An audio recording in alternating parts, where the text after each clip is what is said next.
कविता की भूमिका में केवल 4 पंक्तियां सुन लीजिए।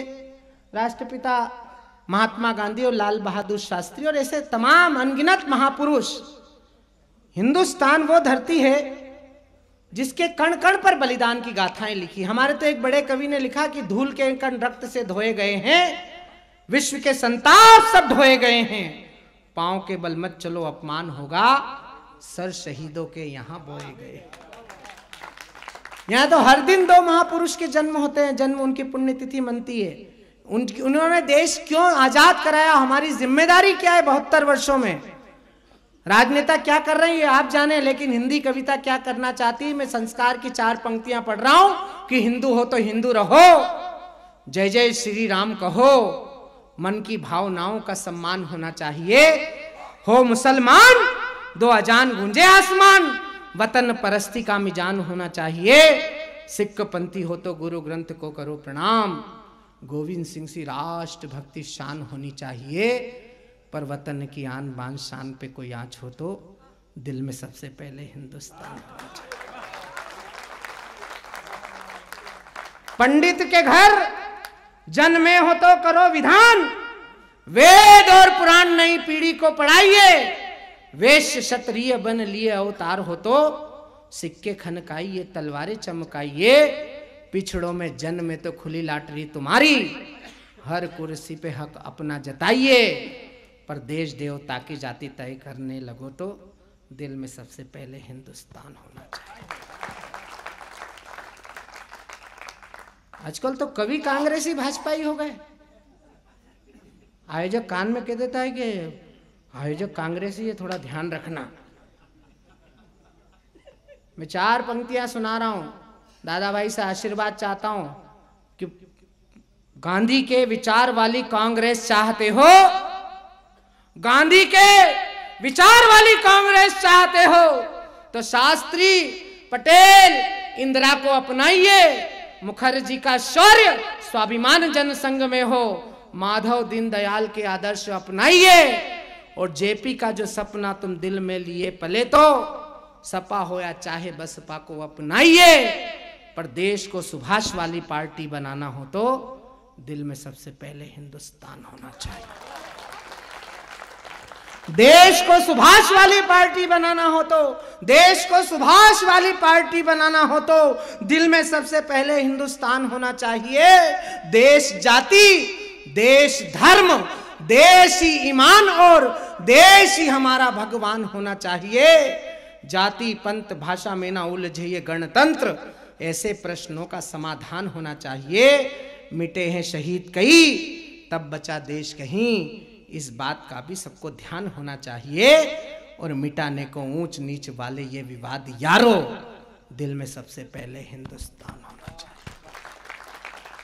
पूरी दुनिया में भारत जिसने धरती को मां माना, हिंदुस्तान इकलौता देश है जो अपनी धरती को मां कहता है। आप पढ़े लिखे लोग हो, समझदार लोग हो, आपने कभी नहीं सुना होगा ऑस्ट्रेलिया मम्मी या हुलुलुलु अम्मा या इंग्लैंड आंटी। हम हैं जो इस धरती को मां कहते हैं।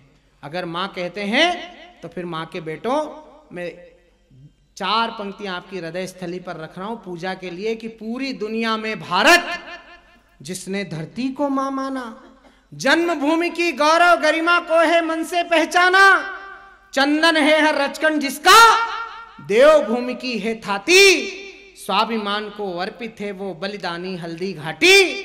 तो तेरा मेरा क्या है, भारत माँ सबकी ही माता है। और दुनिया के रिश्तों से ऊंचा माँ बेटों का नाता है। दुनिया के रिश्तों से ऊंचा माँ बेटों का नाता है। भारत माँ के हर बेटे को अब दूध का कर्ज चुकाना है। देश से भारत माँ का मंदिर मिलकर इसे बचाना है। आलम सुल्तानपुरी को आपने सुना, क्या मातृभूमि की वंदना गाता है।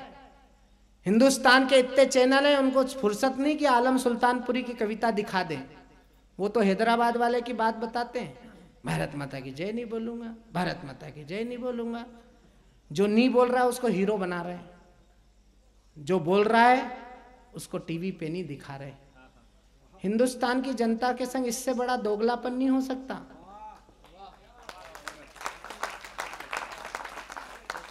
और आलम तो वंदे मातरम गाता भी है, करता भी है, बोलता भी है।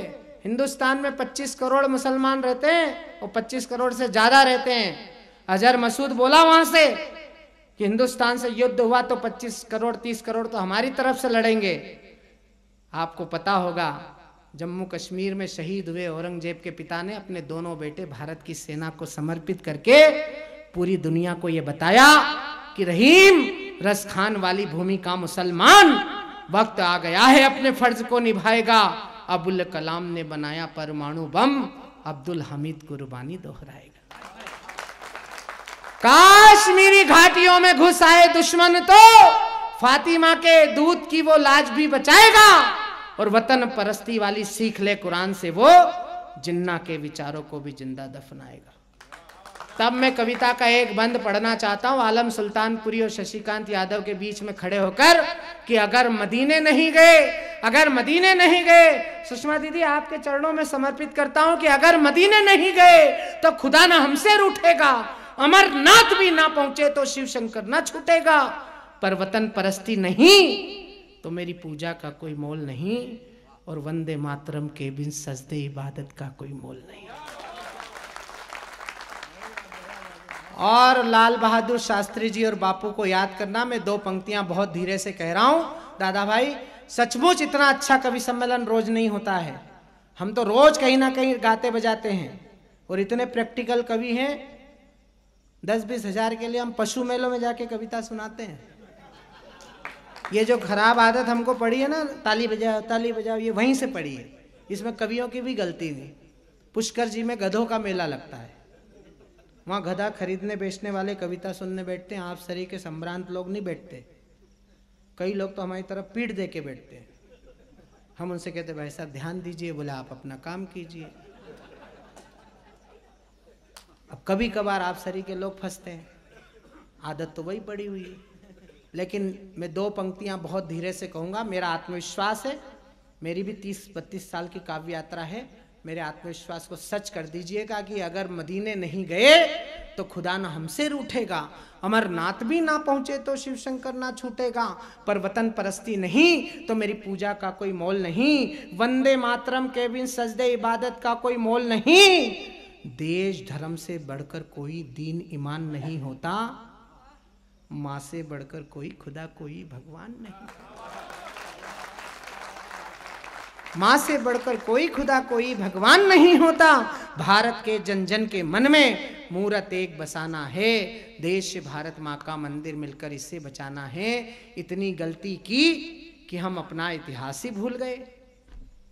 आसाराम आ गए मंच पर, राम रहीम आ गए, ये 2-3 चोटे पकड़ाए लोग, इनको संत बता रहे हैं। कौन बता रहा है? ये चैनल वाले बता रहे हैं। सुबह गिरफ्तार हुए तो शाम को गुफा बता रहे हैं कि इस गुफा में। तो भैया जब तेरे को पहले गुफा मालूम थी तो पहले तूने उसको संत क्यों बताया?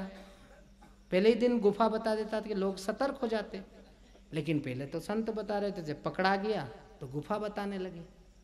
हमारे कवि उन संतों का गुणगान करने लगे मंच पर। हम भूल गए 31 साल के उस सन्यासी को जिसने अमेरिका में जाकर भाषण दिया और उनके भाषण से जब एक नवयौवना प्रभावित होकर उनके समक्ष आ गई और उनसे विवाह का प्रस्ताव कर दिया तो हमारे हिंदुस्तान के सन्यासी स्वामी विवेकानंद ने कहा था इसकी क्या आवश्यकता है?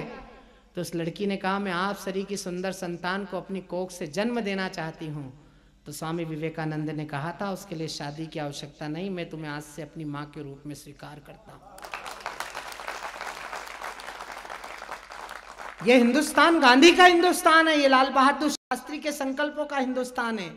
जिस लाल छोटे कद के व्यक्ति ने लाल किले की प्राचीर से कह दिया हिंदुस्तान की जनता से कि एक समय का भोजन बंद कर दो, आज भी दादा भाई जानते हैं हजारों लोग उस परंपरा को जीवित रखे हुए हैं कि हमारे प्रधानमंत्री ने कहा है कि एक समय भोजन नहीं करना है। वो लोग आज भी उपवास कर रहे हैं हिंदुस्तान में। ये देश उन लोगों का देश है। इतनी गलती की कि हम अपना इतिहास ही भूल गए। त्याग तपस्वी बलिदानी भौतिक परिहास में झूल गए। हम भूल गए हैं बंदा बैरागी की अमर कहानी को, राजगुरु सुखदेव भगत सिंह फांसी चढ़ी जवानी को। हम भूले हैं गुरु गोविंद के बेटों की कुर्बानी को। भूल गए सन 57 और झांसी वाली रानी को। इतिहासों के इन पृष्ठों को पढ़ना और पढ़ाना है। देश से भारत माँ का मंदिर मिलकर इसे बचाना है। तो उठो जवानों, भारत का मस्तक हिम से ऊंचा कर दो। उठो जवानों, भारत का मस्तक हिम से ऊंचा कर दो। राष्ट्र भक्ति के अमिट रंग से मिट्टी का कण कण रंग दो। वंदे मातरम, जय हिंद से दशों दिशाएं गूंज उठे। घर घर से निकले मस्ताने, राष्ट्र भक्ति में झूम उठे।